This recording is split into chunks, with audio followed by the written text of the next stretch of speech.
Tere! Autominutid on jõudnud Tallinn-Marbella Škoda Octavia CNG Challenge'iga Saksamaale.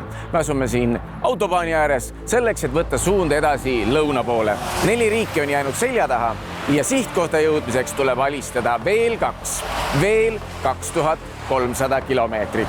Jääge meiega. Autominutid pakib ennast autosse ja asub teele, autobaanile. Autominutid toob teieni Alexela.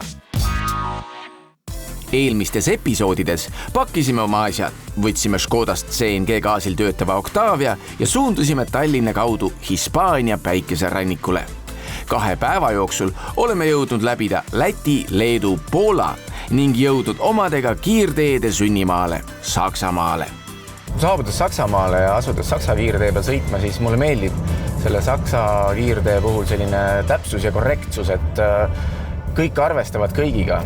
Roolis olles pead küll pidevalt jälgima silmanurgast peeglist tagant tulijaid, aga see käib selle liikluse juurde.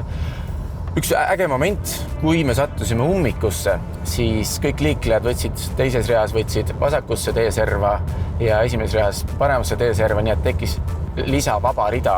Juhuks, kui operatiivsõidukid vajavad ruumi õnnetuspaigale jõudmiseks. Siiani oleme navigeerinud paralleelselt 2 äpiga, nii Waze'iga kui ka Google Maps'iga.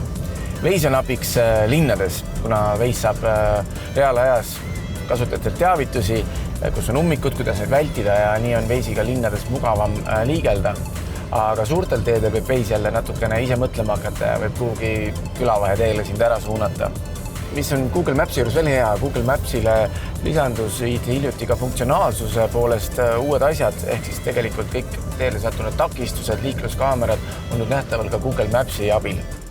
Vaatamata mugavatele kaardiäppidele oleme mitmel korral kasutanud vana head paberkaarti, mis annab kõige parema ettekujutuse läbitud teekonnast ning võimaldab tanklapeatusi palju paremini paika sättida. Me oleme Saksamaal kiirteel, kus sõidetakse kuni 200 kilomeetrit tunnis, aga üllatusi siin tee peal leidub. Nimelt siin mõni inimene sõidab suisa majaga.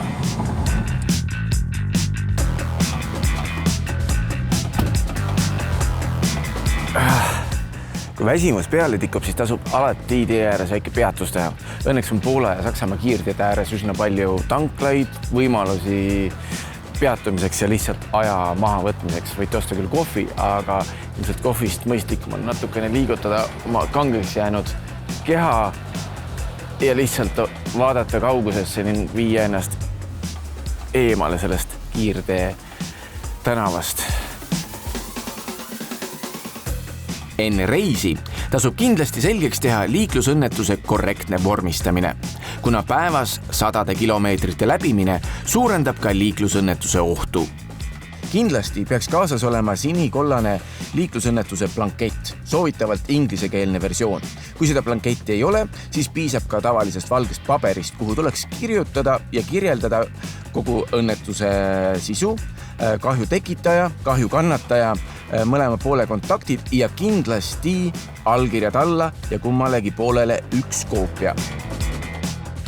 Saksamaa hakkab nüüd 100 kilomeetri pärast selja taha jääma ja suundume Prantsusmaale. Meie ööbimismajani on umbes 261 kilomeetrit, aga CNG on tänaseks otsa saanud ja liigume edasi bensiini vahel. Tanklaid on Saksamaal väga palju, selles mõttes hätta siin kindlasti ja tuleb lihtsalt oma reisi natukene kiirtelt välja suunata ja saategi paagi täis. Prantsusmaa piirile jõudes oli meil gaasile kulunud 150 eurot ning sõita oli veel 2000 kilomeetrit. Meie planeeritud reisieelarve hakkas vägisi lõhki minema. Kas te teadsite, et Saksamaal saate korralikult trahvi, kui teie autol saab kiirteel kütus otsa? Mina näiteks ei teadnud. Päev on taas lõpule jõudnud. Täna otsustasime peatuspaigaks valida Prantsusmaa linna Dijoni. Gurmaanidele ilmselt ei vaja rohkem selgitamist, mis linnaga tegu ja olgu öeldud, et isegi hotelli lobis on klaaskapis müügil väga palju erinevaid sorte sinepist, mida iganes ainult fantaasia välja suudab mõelda.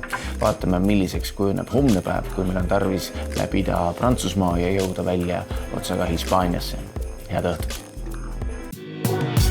autominutid toob teieni Alexela.